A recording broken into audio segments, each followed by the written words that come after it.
শ্রীময়ী। হ্যাঁ, thank you প্রসন্দা। অবশ্যই মানে শ্রীময়ী এবং শ্রীময়ীর টিম থাকবেন কাশী বিশ্বনাথে, এবং কাশী বিশ্বনাথে ঢুকবার আগে শ্রীময়ীকে যেখানে পাওয়া যায় এটা খুব কম লোক জানেন।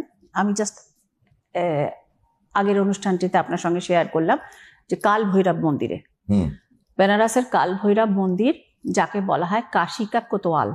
কাশিকা কোতোয়াল, কোতোয়াল কাল ভৈরবকে বলা হয় কাশিকা কোতোয়াল। অনেক কম লোক জানেন, মানে বিশেষ করে বাঙালিরা, ইউপি বিহারের লোকরা পরিচিত এটার সাথে।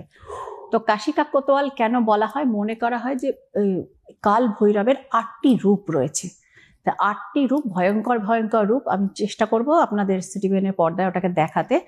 তো এই যে কাল ভৈরব, যাকে মহাকাল বলা হয়, বা কাল, কাল অর্থাৎ টাইম, তিনি সময়কে কন্ট্রোল করতে পারেন। কাল ভৈরবের উৎপত্তি কোথা থেকে হলো? কাল ভৈরবের উৎপত্তি হয়েছিল একবার ব্রহ্মা আর বিষ্ণুর মধ্যে ট্রিমেন্ডাস ফাইট হয়েছিল অ্যাজ পার হিন্দু মাইথোলজি, যে কে বড়।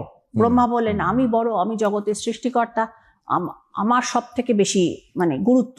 বিষ্ণু বলেন আমি জগতের পালন কর্তা, আমার গুরুত্ব সব থেকে বেশি।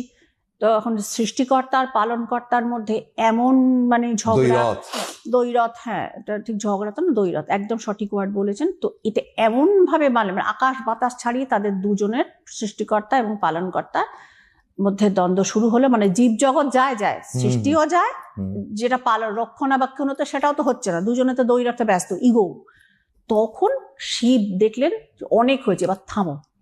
এবং তিনি নিজে তো জানেন ভোলেনাথ সহজে তিনি চটেন না, তিনি তার নিজের তেজ থেকে একটি সংহার মূর্তি বার করলেন এবং স্টপ দেম। হ্যাঁ, তো সেই ফিয়ার্স এবং সাংঘাতিক মূর্তিটি হচ্ছে কাল ভৈরবের মূর্তি, যেটার 8টা ভাগ রয়েছে। তো যাই হোক, তো এবার সে অষ্টমাতৃকার সাথে তাদের বিবাহ হয়েছে, এটা পরবর্তীকালের ঘটনা। তো এবং তাদের তখন দ্বৈরথ, এবং তিনি প্রচন্ড ক্রোধে, মানে ইগো আমাদের মাথায় ওঠে, তো ব্রহ্মার শিরচ্ছেদ করেছিলেন। এটা হচ্ছে সেই গল্পটা। এবং বেনারসে আপনার মানে এটা মনে করা হয় অ্যাজ পার হিন্দু মাইথোলজি, যখনই মানুষ যান তিনি যেন শ্রদ্ধালু হয়ে যান, মাথাটা মানে অবনত মস্তকে বেনারসে ঢুকতে হয়, বিশেষ করে মন্দিরগুলোতে।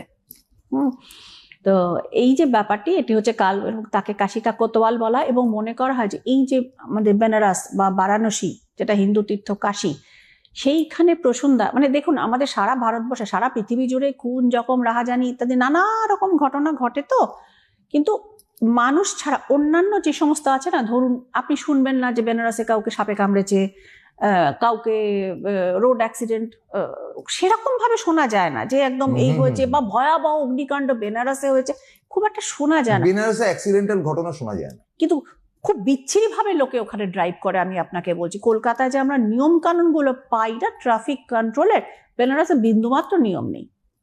হ্যাঁ, আমি ছোট থেকে যাচ্ছি তো বেনারস, বহুদিন করে থেকেছি, তো সুতরাং এটা বলছি কোনো রুলসের কোনো বালাই নেই। আরামসে আপনি দাঁড়িয়ে আছেন, পাশ দিয়ে মোটরসাইকেল চলে গেল, মানে ইভেন একটা লোকে সরিও বলেন, কিন্তু দেখবেন রোড অ্যাক্সিডেন্ট কম। এবং যেখানে সেখানে বড় বড় ষাঁড় শুয়ে থাকে, এবং ওখানে ষাঁড়কে আঘাত করা কিন্তু সাংঘাতিক। বলে ও সব বুঝি, হ্যাঁ বলে ওখানে বলে ভোলেনাথকে বাহান রেগে গেছে। ও যে যিনি যাচ্ছিলেন আপনি ডিঙিয়ে চলে যান কিন্তু ছুতে পারবেন না, যিনি গাড়ি দিয়ে যাচ্ছিলেন বা ওখানে প্রচন্ড র্যাশ ড্রাইভ করে টু হুইলার্সে, সে বাইক পাশ দিয়ে ঘুরিয়ে চলে গেল, কিন্তু ওকে বলবে না যে বাবা তুই ওঠ। ষাঁড় নিশ্চিন্তে যেখানে শুয়ে শুয়ে ওই কলা গাছ চিবোচ্ছিল, সে চিবোতেই থাকলো, সাইড দিয়ে লোকে তাকে রাস্তা করে দেয়। এই হচ্ছে বারাণসী।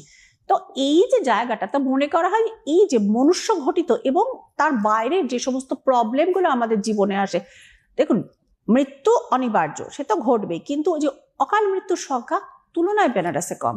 এবং মানুষের দ্বন্দ্ব বিভেদ, এই যে সাংঘাতিক একটা হয় না, আমাদের পলিটিক্যাল হয়, অমুক হয়, নানা কারণে হয়, ইগোইস্টিক ব্যাপারগুলো, এগুলো বেনারসে অনেক কম।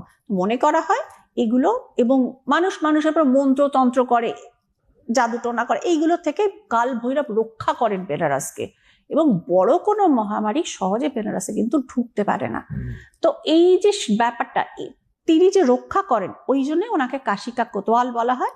এবং শ্রীময়ী কাশী বিশ্বনাথের মন্দিরে ঢোকার আগে অবশ্যই ওই কাল ভৈরবের মন্দির, আরেকটি জায়গাতে আমি যাই, যেটা হচ্ছে তিল ভান্ডেশ্বর। যেটা তিল ভান্ডেশ্বর হচ্ছেন, মনে করা হয় তিল তিল করে মহাদেব প্রতিদিন বাড়তে থাকেন। তো এইবার যেটা হচ্ছে, মানে আমি যখন ধরুন মোটামুটি মানে একদম আর্লি 80s যখন যেতাম, তখন আমি স্কুলে পড়তাম, তখনকার যে তিল ভান্ডেশ্বরের যে আমি সাইজ দেখে এসেছি, আর আজকে তিল ভান্ডেশ্বর কিন্তু এতখানি উঠে গেছেন। বাবা, এটার কি ব্যাখ্যা?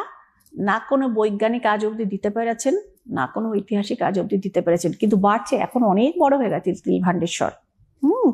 মানে আমি ছোটবেলায় গিয়ে মোটামুটি কাছাকাছি হাতটা দিতে পেরেছি, এখন তো দেয়া যায় না, অনেক বড় সাইজেও বড়, এভরিডে বড়, লম্বাতেও তিনি অনেক বড় হয়ে গেছেন।